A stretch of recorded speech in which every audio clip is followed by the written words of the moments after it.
Hey y'all, hey, what's going on? It's Camille Asick. I'm host of the Speaker Podcast. This is the podcast where innovators and critics connect. What I need you to do right now is hit that notification bell and subscribe. Follow me. I am working to build my YouTube channel over in the YouTube community. We're also on Facebook at the Speaker Podcast. I'm also on Instagram and TikTok, and I just joined Blue Sky this week. So go ahead and follow me there as well. I have new ebooks and products available on my website at CamilleEsick.com.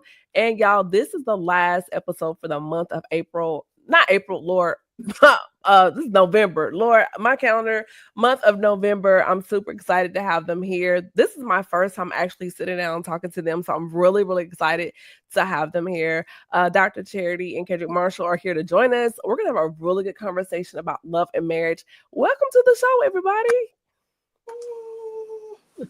I don't have any sound effects, so I'm just golf clap. We're gonna do the golf clap. So those that are not familiar with who you are, just let the listeners and viewers know a little bit about who you are and what you do. Well, I am Charity, without the titles and all, just Charity. Educator by trade, singer, dancer, all the things. Hyper creative is what I like to say because I like to do all the things. Yes. That's kind of me, a mommy, a wife, a Floridian, and so if I sound a little country, that's why. But yeah, I just like to have a good time. Awesome. And Kedric? I'm Kedric, photographer by trade, father, musician from North Carolina. So if I sound country, that's why. It's okay. I'm from Nashville, Tennessee, but I live in Charlotte. So got you. Well, that's where I'm from. So hey, let's get it. awesome. Absolutely. So the reason why I wanted to bring you on here, just because we're in the space right now, since the age and the rise of social media, there's so many toxic narratives out here about relationships and marriage. And I really wanted to bring wholesome Christian conversation about relationships and marriage to the podcast. And so over the last couple of years, I've started bringing more couples, married couples on just to give perspective and advice, not only to married people, but young families, and then also singles desiring to be married one day. So as we hop into the conversation, before I do that, y'all, be sure to lean and share this conversation because I have a feeling it's going to be really good. First of all, like, how did y'all meet? Like, how did this happen? Because I've seen you all at church and I'm like, they are so cute. So side note, this is also a D9 situation because Charity is also one of my D9 sisters. So shout out to all the D9 sisters out there, y'all. Hey, y'all. Hey.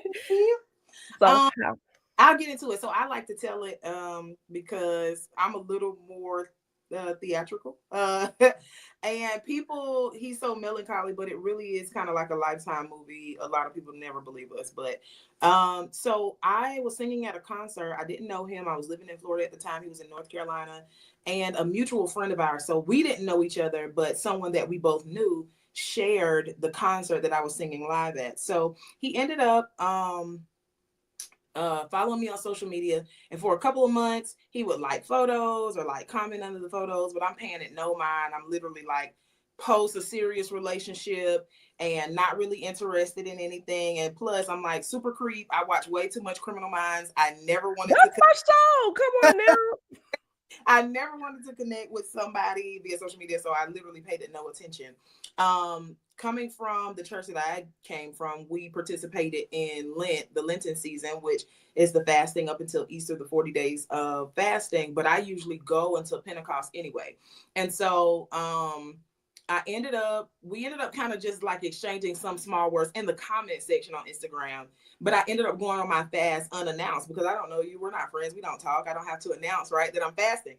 So I disappeared basically. And he would have to tell you what he was thinking at the time. But when I came back after 100 days, so I did 100 days of fasting. Wow. When I came back, I had all of these messages in my inbox from him. So initially I'm like, block, you're a creep, like, but I happened to read the very last one. Like I opened it because initially I was going to just block him and be done with it. But I read the message and it had a scripture attached to it. So I said, let me see what he's been talking about. And I scrolled up 70 something messages, right? I went all the way back. Whoa, how many messages? Yes. 70 something messages. Hear me. But I had been gone for 100 days, right? So I scrolled back up to the beginning. And I said, because I needed to see, like, okay, do I need to call the police? Is this a stalker starting or something? And the first But when message, they want you, they will stop at nothing. That's a whole nother. We're gonna get into that. But when a man wants you for real, he's gonna be persistent. Go ahead. yep. So I went back to the original message, and at first they were like, "Hey, are you okay?" A few days in between them, right? So one day he hit me up, was like, "Hey, I haven't seen you online. Is everything okay?" And then the next day was like, "Hey, I'm a little worried because it's not like you." Like, I was a poster every day in that era. And so he was like, "It's not like you to not be posting. Is everything okay?" And then a couple days after that, the message said, "I prayed and I asked the Lord, were you okay? And the Lord told me that you were. So I'm going to send you messages, if not every day, every other day, so that when you return, you will know that somebody has been thinking about you." Full stop, Charity. Wait a minute. First of all, I'm still processing the 70 plus messages. Honey. Number two, him saying that he prayed about your safety. Right. Right. Let's unpack that for a second. Honey, I was so blown. I literally had to get out of my like panic of safety mode and be like, "Oh my God, is this real? Like, who would do something like this? Who does this?" Right. And so I said, "Okay, I won't block him. I'll just leave it open." So I posted, right, so that he would know that I was back. He was like, "Oh my God, I'm so glad that you're back. I hope that whatever you did while you were away, that it was, beneficial and that you got what you needed." Da, da, da. And I said, "What's wrong with you?" That was my response. Like, "What is wrong with you?" And he was like, "As I said in the message, I wanted you to know that you were on someone's mind and that I was praying for you. I was thinking about you." And I said, "What do you want from me?" Because we don't know each other. We're not talking at The that point. guard is up. Yeah. So he was like, "Nothing but to get to know you. And if you ever decide that you want to get to know me, here's my number." Now, here I am playing the hard girl still at the time. I'm like, I let a few days go by before I even was like, "You know what? I'm going to text him." And I did. And kind of the rest is history. I text him thinking that we were going to enter a texting relationship for a little while. And he was like, "I go on my break in 30 minutes. I'm going to call you." He He didn't. made time. He made time. He did not call. He FaceTimed me, and we sat on FaceTime for 4 hours. And What? literally history. So I didn't even go back to work after that. I went from break and I just went home after that, I think. What? So there are a couple things to this before we hop into Kedric's side of the story. Um, we hear so many women that make excuses why a man is not consistent. Oh, he was busy with work, or we see guys that are hot and cold. Like you hear from them, then they're gone for 2 weeks and they pop up. They don't even say, "What are you doing?" It's just WYD. sure. And so I think on the lady side from you, Charity, can you kind of dig into intention, like good intention? Because intention can be good or bad, but being Sure. positively intentional and the show up, like being present and consistent. Because I really think ladies really need to hear what that really looks like and why that matters from the beginning, from day one. For sure. One thing that I've known from my previous relationships is that, right, hindsight, and this is kind of general, hindsight is 2020, but most of the time the red flags would have already been there from the beginning. And so if you have someone on the onset that texts and misses time or every other day, or they plan something and they're inconsistent or whatever, those inconsistencies are likely to exist later down the line. That's one. So two, it's about being emotionally aware. Like, what's happening? What do I need? Does this person kind of naturally or innately provide that? And I'm talking about on basic terms. I'm not saying anything like extremely complicated, but just in a basic, Absolutely. like, if I'm a talker, are you willing to talk? If I am I like hey, I'm thinking about you. That I'm a acts of kindness, kind of, that's my love language. And so acts of service, those kind of things. And so one, just being aware enough to know what it is you're looking for, what it is the person that's providing, and not being willing to negotiate or bargain that in the beginning. That's one. Two, having a relationship with Lord is really first and foremost, but I said Paramount. it. Truth of the matter is, one, had he not used discernment, or two, had I not used discernment, our connection may have failed from the get-go. I was in my natural self being more protective, more guarded. It took me already coming out of a place of prayer and fasting to say, wait, hold on.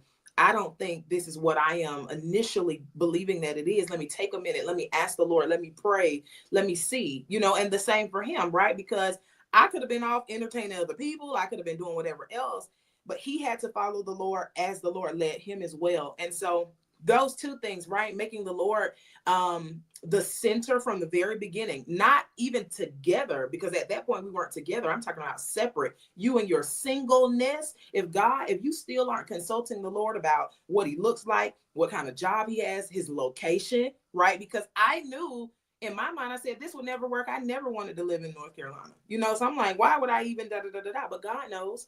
And so you using your relationship with the Lord as a guide, because the Lord said he will be a guide, but then also being aware enough to say, he said he was going to call me in 30 minutes. Did he call? Because a man of his word. Yes. Right. All of that is important, even from the beginning. Kedric, so what were you thinking? What was running through your mind, sir? Like, what was it about her that made you even take that leap of faith to even do that, especially in our generation, our time? Oh no, like I saw her picture. Like when I saw her picture in the video, I kept going back to it. So then I eventually reached out to the friend that posted the video, and I was like, "What you know about her?" And she was like, "Oh, that's Charity. She's this and she's that." And I'm like, "All right, forget all that. I'm about to just reach out myself." And when I reached out, I don't think she responded. I don't think you responded right away. I don't think you did. So I'm sitting here waiting, and then the little bit that she did respond, I was like, okay, she having a little conversation here and there, but it ain't like she trying to make me like play. She's playing hard to get. That's what I was feeling. To make you work. So on top of that, vanishing for 100 days, I'm like, man, how I feel like I found the one. I ain't never talked to her, and then she ghosted me for 100 days. So I'm like, all right, that's what it is. I'm gonna jump in But that. you didn't ghost you, but you didn't know that though. You didn't know. So you know what? I was like, I think I had told my brother, I said, I'm gonna jump in the inbox for 100 days. When she come back, she gonna have 100 messages from me. Wow. And, at first, I thought, she was just gonna block me anyway, because that is kind of creep for somebody to send you. Yeah. I was really concerned though, because she really was a poster from like the few weeks that I had been following her. She was a poster. She didn't ever go live, but she might drop a boomerang here and there. You know what I'm saying? So I was like, all right, is she dead, or did something happen to her, or what? But you didn't know she was on consecration at that time, so no, I didn't know. So when I think we finished up, did I jump in and finish up, or was that the next time? Finish the fast with you? Like how did that work? So come around the next time, he's fast forwarding the whole year.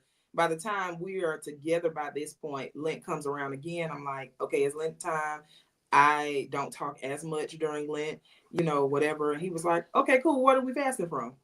And so he's different because they don't make them like that anymore. Honey, I say it's something about those country ones. I tell you, you just don't really have time to waste for real.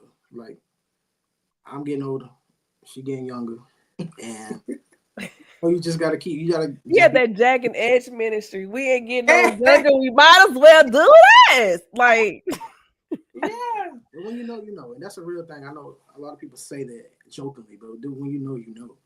And I wasn't gonna stop until, like, not on no creep, but I wasn't gonna stop until she gave me a yes.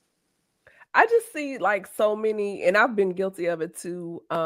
When I was in my less informed chapter of life, but a lot of women I've known, you probably heard it too, Charity, where made excuses for the guy not being consistent. And then he gives these excuses. It's like, well, he's been working, or he's this, and then this came up. Like, and it's like we're committed to the narrative. For sure. But from the beginning, he's shown you who he is. He's shown you what he's about. But we're so committed to our narrative.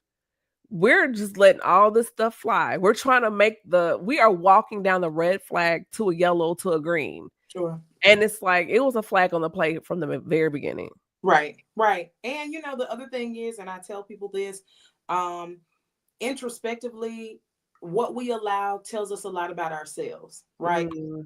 prior to him. When I look back, I accepted a lot of things from guys, inconsistencies, dishonesty, disloyalty, all those things. But the truth of the matter is, it really kind of tied back to some of my childhood traumas and my own version of value, right? And I like the way that you said uninformed, right? Because I was younger, I was still coming to know myself for real, for real. Yes. So I accepted those things. It wasn't just about what I was allowing them to do to me, but really afterwards I said, but why did I allow for this to take place? And sometimes it's about fear of timing, right? Will I find the one? Will somebody else come along? If I let this go by, will I get another opportunity? Oh my God, I'm 30, I'm 35, I'm the Exactly. last man standing type of. Exactly. We will allow our decisions to be driven by our own natural inadequacies and the ambiguity of not knowing it all. When God, most of the time, is sitting back saying, if that's what you want to do, okay. But if you sit tight, if you let me do this, if you let me work it out, I'll do it in a way that you won't be able to deny that it's me. And it'll be so good that for a little while, you'll think it's not real. But then you'll come to realize that everything, every good and perfect gift comes from the Lord. Yes. And I want to say too, and you all can chime in this, but I also feel that it doesn't even start in the relationships, but even with our friendships with our female friends. Because I've noticed, I've really taken the time to really notice in the last couple years, we accept a lot of bad behavior from our female friends.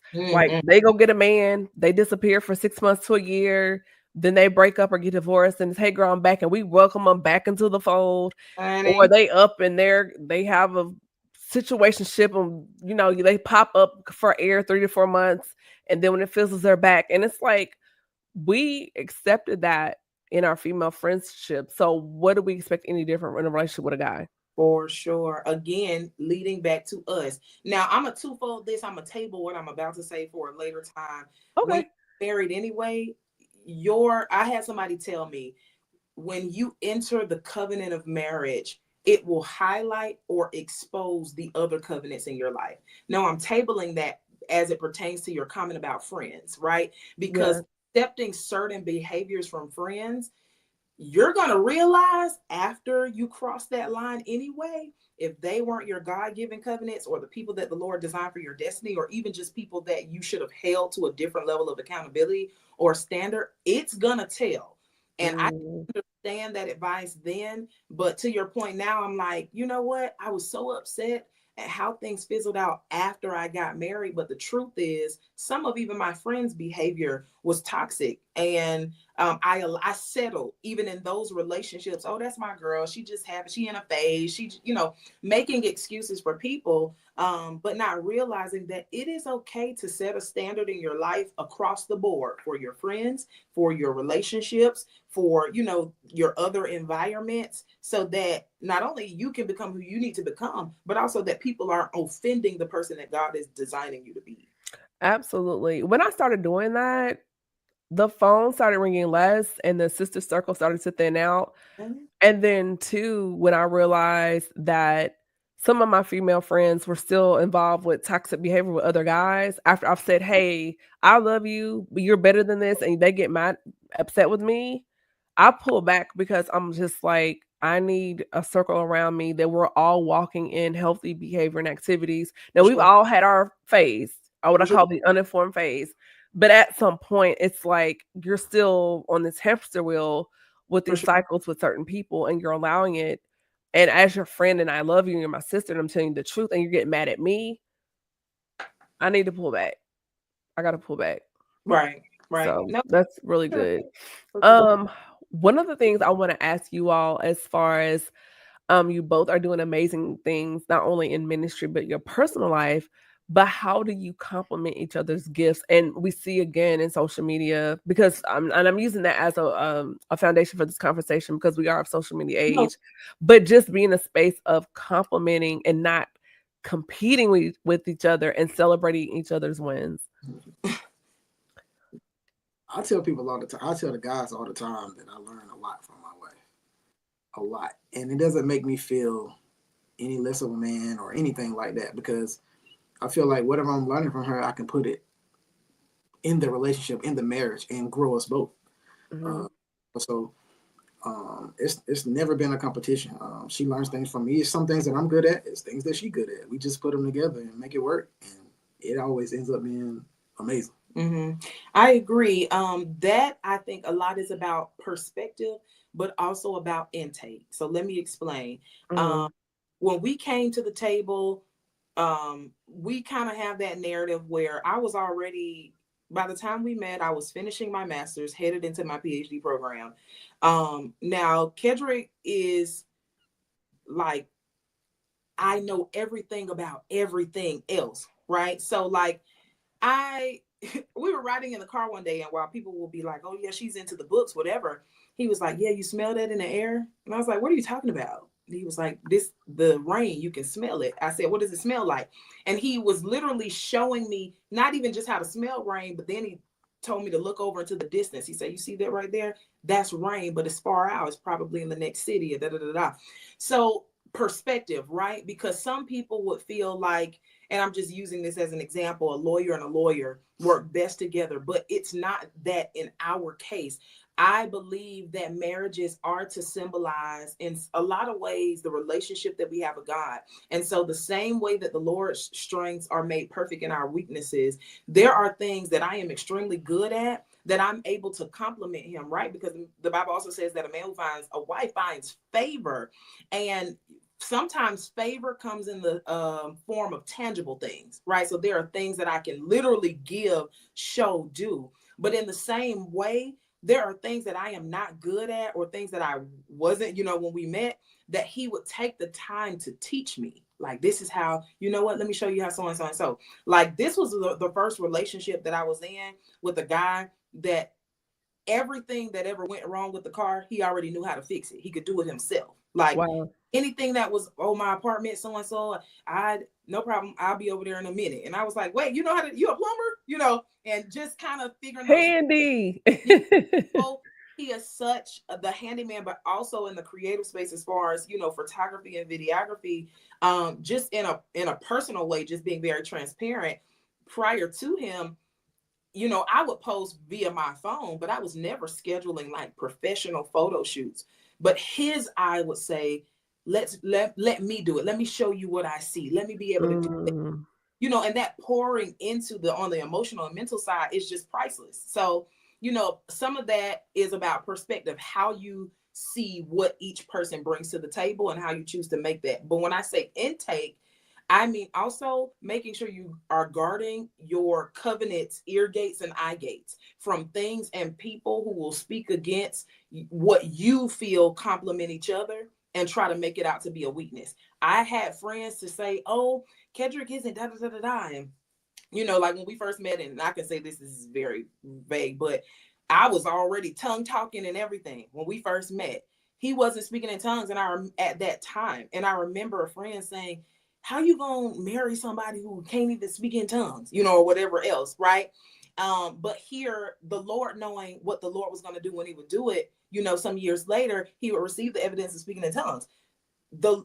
But not guarding that, I could have used that for somebody close to me, dear, years in, right? To say that I could have been like, dang, maybe they right. But no, I told the Lord, he doesn't have to be the full package of anything. Give him a heart that's towards you and make him a right man. Because I had dated preachers and all the things, and they were horrible people, But are any of us ever the full package?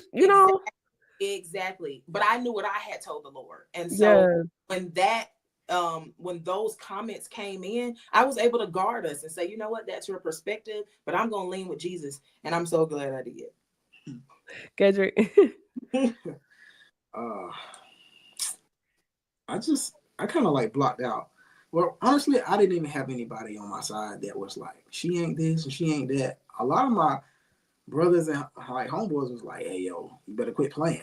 Like, I'm like, I'm not playing. And some of them would be like, well, why are you still here? And I can tell the story now. I was at work. Matter of fact, I was at work. I think I was at work one night when I actually made my decision to move to Florida.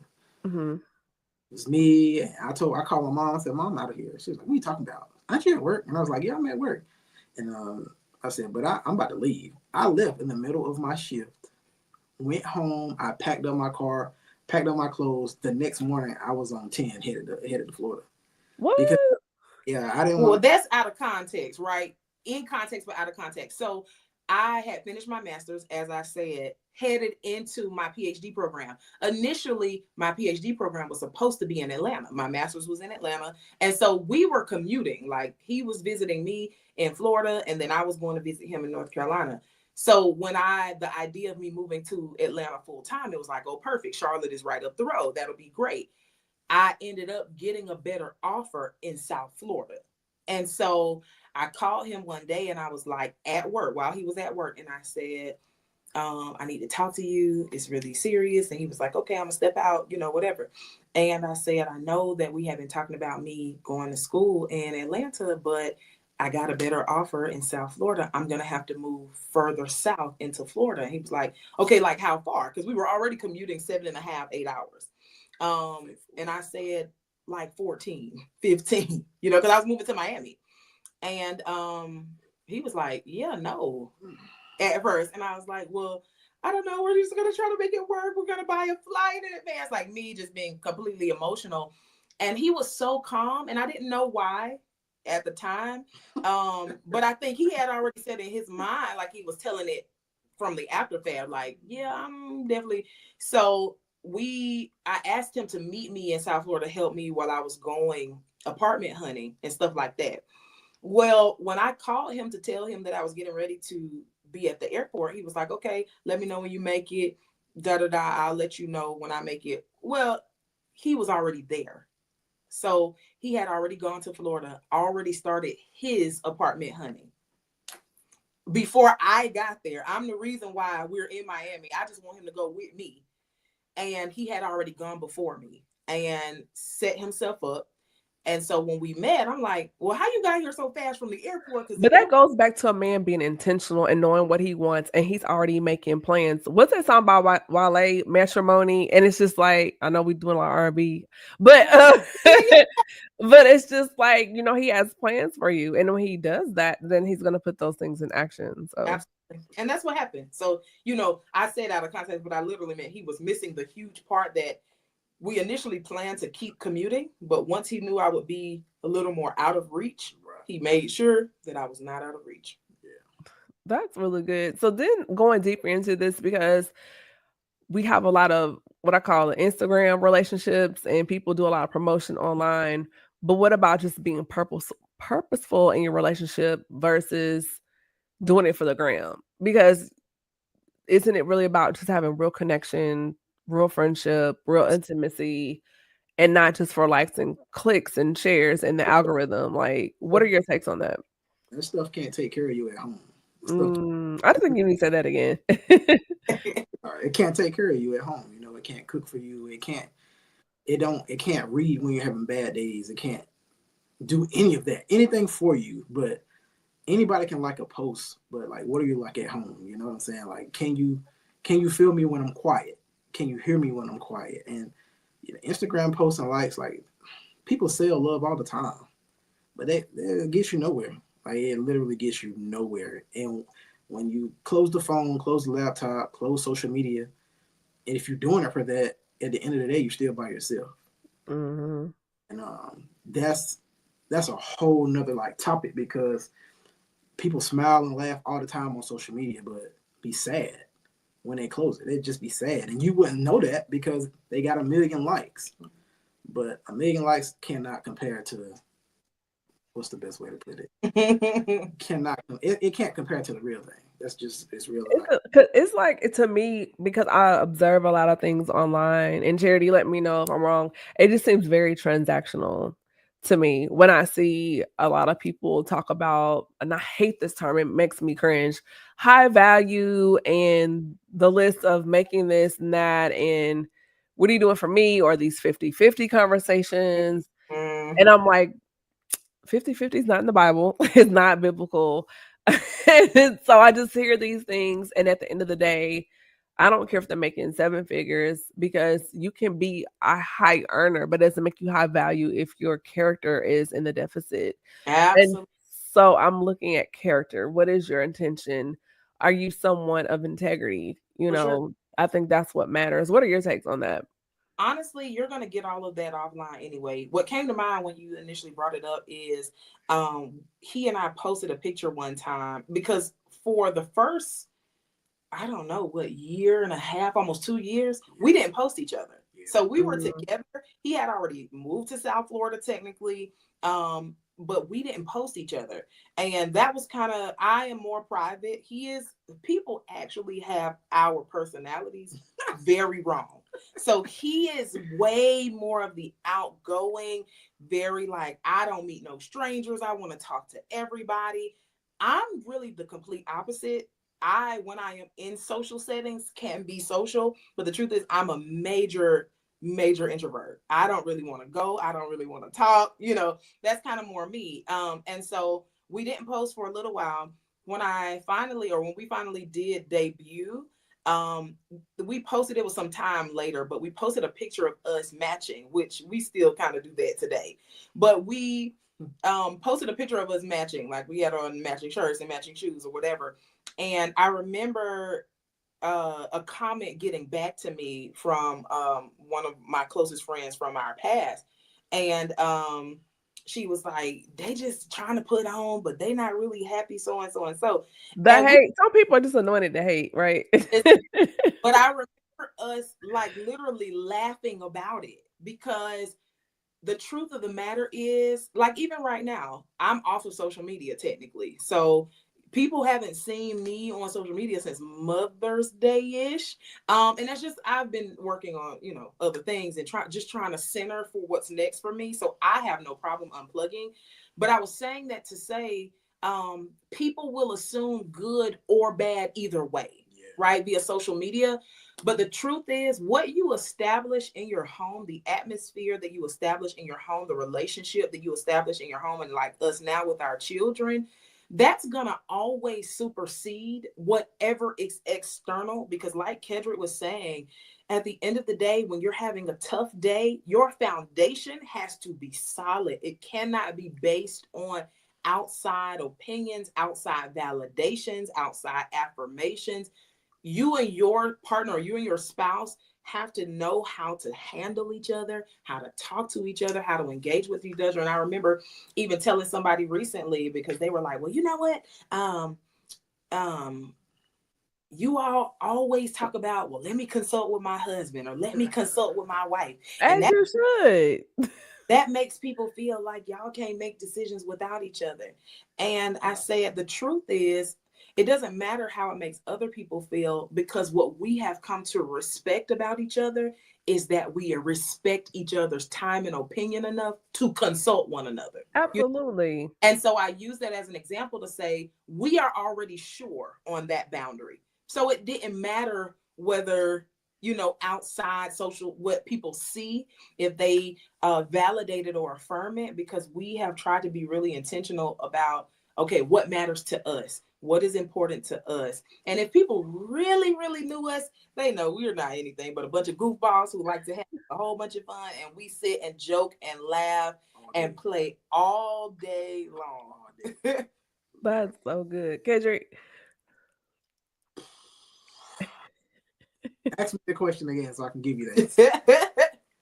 So I was just talking about just, complimenting each other, celebrating the wins, not being in competition in a relationship. And then she also brought in the point of just being accountable to each other and just also managing the relationship outside of social media. Because I brought the point as far as a lot of people post online, but it's really just for the algorithm, right? And so the conversation just went towards as far as having that genuine connection offline and not so much as allowing social media to control the narrative of your relationship.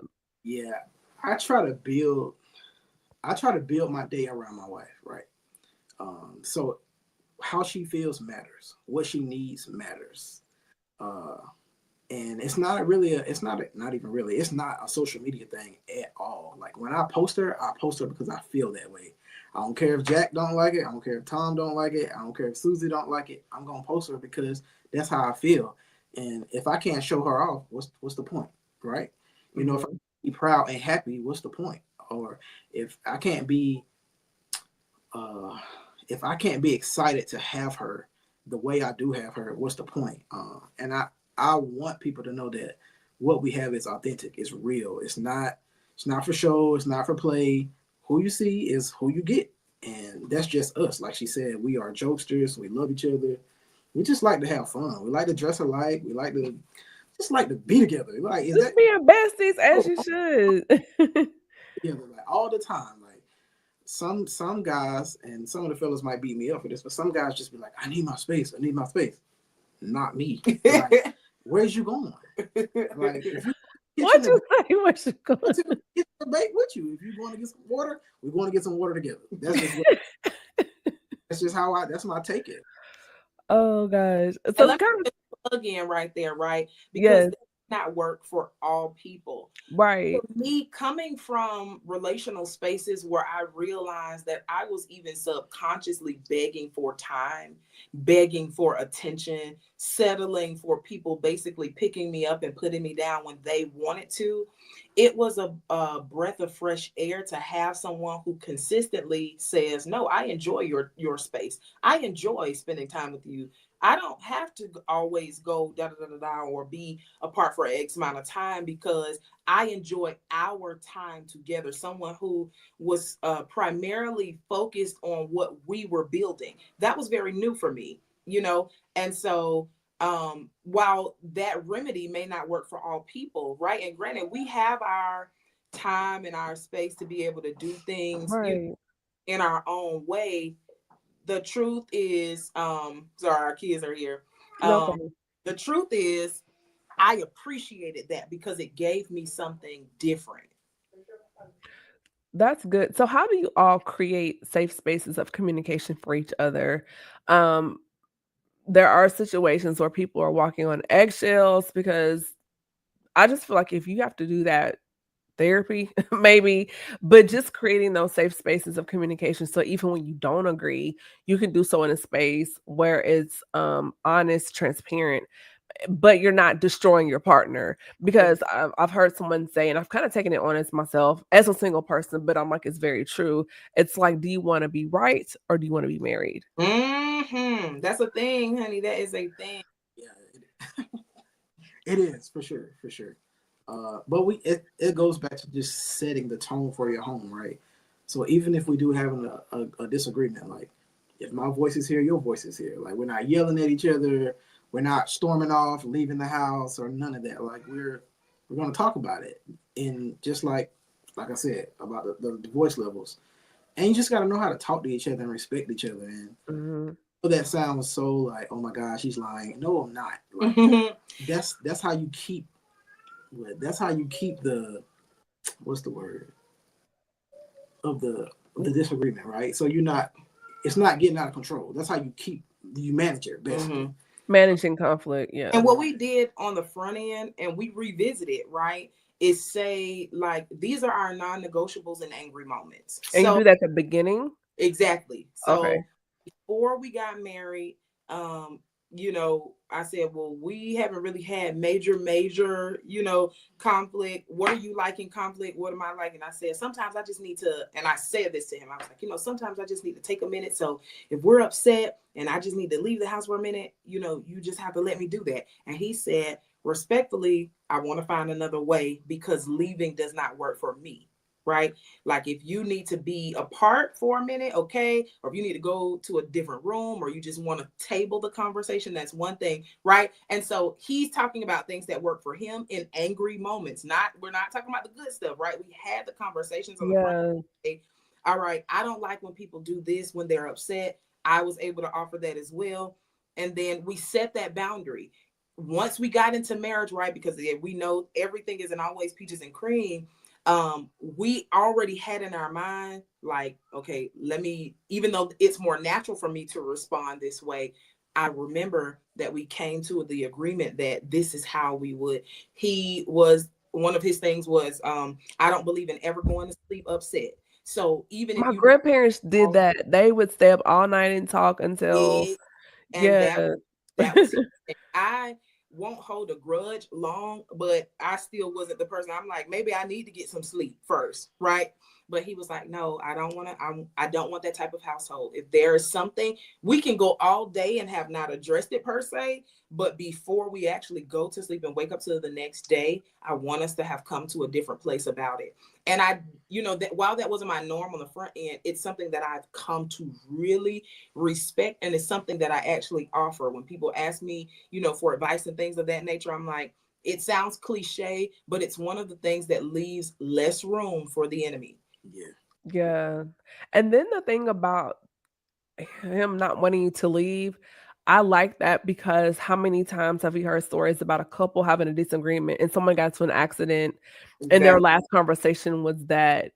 So I like that as Exactly. a rule. Like that's really good. Exactly. And that was the premise. His protective instinct is insane. So he's always like, yeah, but what if something? And I'm like, well, I don't watched enough, whatever. I don't know what to do in the situation. And he's like, no, let's always be safe. Yeah. Even in that, Yeah. we're going to be safe first. And it's something that I've just really come to appreciate. Just gonna sit down. Right. But that goes back to how he started. And Right. so for him to say that doesn't throw you off because that's how he began the relationship. Exactly. Protecting, being concerned about how you were doing. So that's very consistent with his character. That's really good, Kedric. So what is your advice to Christian singles? Because you all have been single, now married with children. So what are some things that you would say to those of us that are single that one day would like to be married? Just some things that no one told you or you didn't realize until after you got married. So it's gonna sound cliche, right? But I have to say it because now I'm on the other side of it. When people say enjoy your singleness, enjoy it, right? Because becoming a wife was one of my greatest accomplishments. Becoming a mom, even greater than that. But the level of freedom and time and just kind of flexibility that I had when it was just me, you do not have that, right? And that's not a bad thing, but it is a real thing.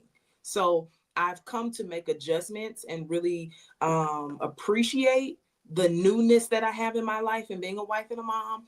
But when you're single, you really have the time to invest in yourself, to really pursue dreams and goals that aren't attached to other things, that aren't attached to other people, to build a life that you can enjoy fully without necessarily having to consider, just like right now. We got kids, and now you hear them, and you won't hear them in just a second. But that's the point, right? When you want to do things and schedule things, it's always with someone else in mind, right? And again, that's not a bad thing, but just being able to enjoy the time. And I say more than anything, as a mom now, enjoy that sleep, honey. Like being able to take a nap, Sleeping in, taking naps whenever you want. all the things. Enjoy that space. That's for one. But two, one of the things, this is the second part to your question. You said, that you wish people would have told you, is Mhm. that advice that I got about friends. Someone else at that same time also offered that she said, when you become a wife, you're gonna lose many friends. And I didn't get it because most of my friends, because I am so introverted, they had been around for decades, Mhm. or just long periods of time. But she said that, and she said, so you're going to need to find some married friends. I know that you may not How be. do you lose friends after you get married? Because So, I not say that because I felt that, and I've had this conversation with a couple people that you kind of felt ditched because as soon as they get the husband, it's like, okay, thanks, bye. And it really felt like I really your friend or was I just a placeholder because you were just waiting for this guy to show up? Like, mine happened on the adverse. Let me just respond first. okay. So I had a friend, we had been friends for over 15 years, headed into the 20-year mark. Tell me your relationship, because he and I are very affectionate, very, whatever.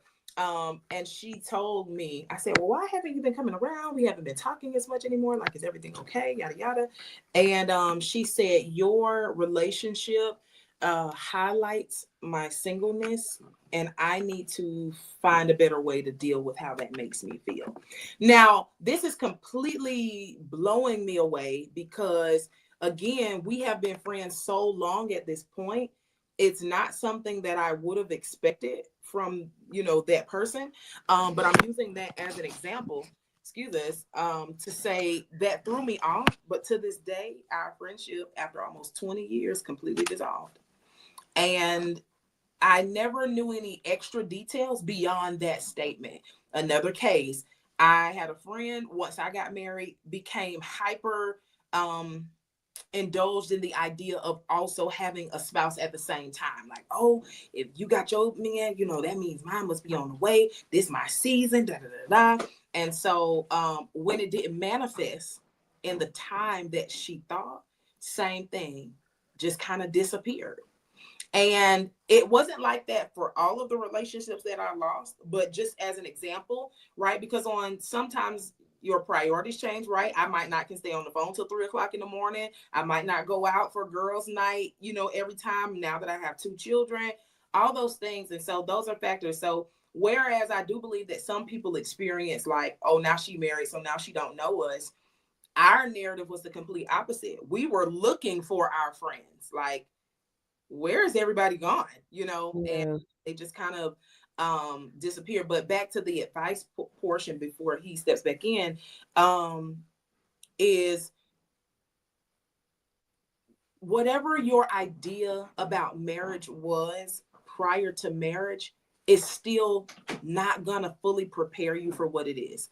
So you have to start losing some of those. Like for me, I remember circling back to my mom and asking her, why would you or even other married adults in my life basically create like this dreamy fantasy around marriage and especially in church. It's not bad. give me the real practical, this is what it really is. This is what's going to really help you, just the more tangible things, right? It's not as emotional as people will assert, like, oh, it's just a dream, and it is, right? I love being with Kedric. We have a great time, all of those things. But there were still some very logical principles that had to make sense in order for this to work. If you are a saver, I'm just using it as an example, but you get with a big spender, it really don't matter how much you made, right? If he doesn't have good budgeting or he isn't willing to learn good budgeting, I'm just using this as an example, you're still going to find yourself in tense conversations about logical things. Not that you won't love that person, but if they can't get a grip on going to the strip club or whatever the thing is, right? Not Magic City. That's logical, very transactional things that still need to be consulted. And so the advice in a nutshell is still to lose whatever box that you've put marriage in and really allow for it to blossom into whatever the Lord is designing it to be. Absolutely. They say the wings are good, but I don't know. But Kedric, not about the wings, but your part of the question. I think like when we got married, I don't think I lost friends. They did take like they went distant, but I didn't lose them. And I think it was just a necessary conversation that needed to happen. Like, the things we used to do and hang out, I can't do no more. Not because she's controlling or anything like that. It's just I'm trying to build this. Like I'm trying to continue to build my foundation, and I can't build that if I'm never here. Mm-hmm. That's good. That's But really good. being with her and watching her go through stages of like friends just disappearing. I'm the type. Once you like cross my wife like that, I'm out of there. You ain't got to worry about. And shouldn't like in marriage, like if you don't like me, you don't like us. Like it should be a unified. Like you're not gonna just speak to me and don't talk to him. It's like we are friends. We are friends. Right there. And I'm gonna say this, and I'm gonna actually send it to you.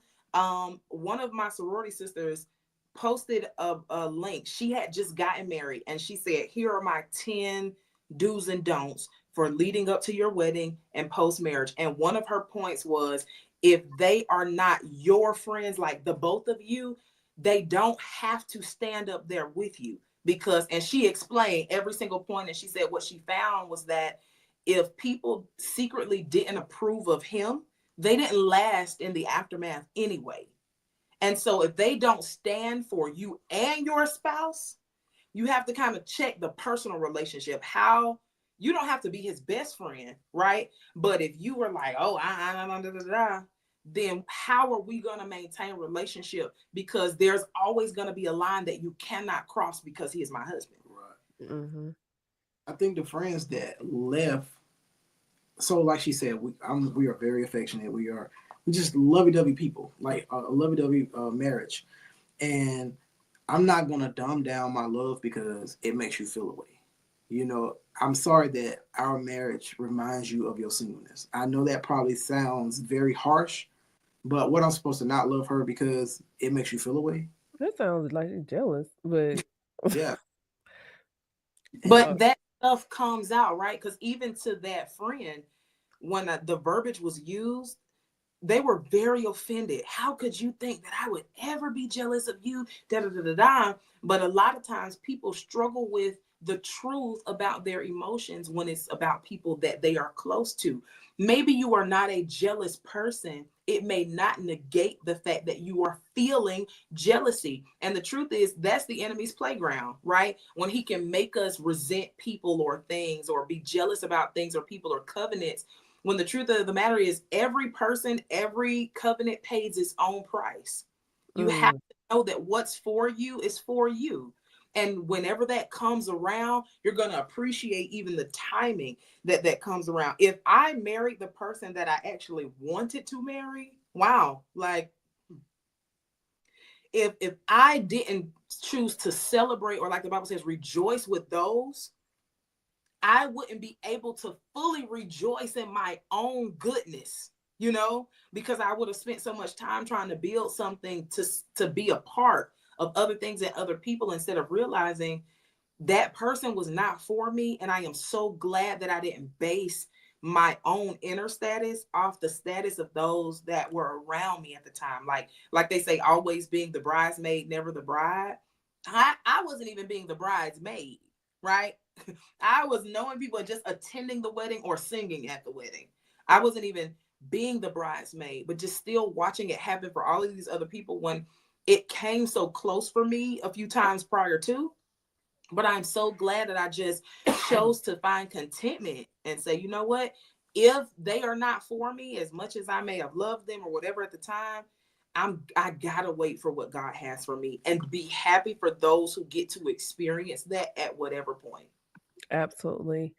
Wow, this has been a really good conversation. I really appreciate you both coming here to sit down and share some of your nuggets with us. Before we wrap things up, do you have any takeaways or last minute thoughts that you would love to leave with the listeners and viewers? Because I really would love to bring you all back in the next season, because this is the last episode for the month of November. And then also what you have going on, what's new, any new projects, and where people can contact you on social media. Takeaways: wait for the Lord. I know it's cliche. Wait for him. And when I say wait, I don't mean wait and be bored. Wait and enjoy life, travel, all the things that you want to do with your husband besides the physical things, do with yourself, right? You want to go to the movies, go to the movies. You want to go to dinner, go to dinner. You want to take a trip, take the trip. Enjoy that time, because when it comes, it will be beautiful, but it's still going to be very different. And so enjoy that time. As far as me, where you find me, I've been off of social media for months now, but in preparation to come back, and I'm coming back with some new things. So I am excited about the news that I'll be sharing at the top of the year. Everything on social media is at Charity Danielle, but just really about to step into some new ventures, and enter some new avenues that take me out of my own comfort zone. And so I'm excited, but you'll be able to see more of those updates via my social media, Charity Danielle, on every platform. Just to piggyback, like takeaways, just keep working on yourself and your singleness. That way, so when someone do come, you ain't got to hit them with that. I'm working on me. You'll already be ready, and maybe he'll be consistent and he'll know what he wants. And he could just wait 100 days. But you can find me at Instagram at Capture Moments. That's 2 Ks. You can find me on Facebook at Kedric Lamar. That's Kedric, not Kendrick.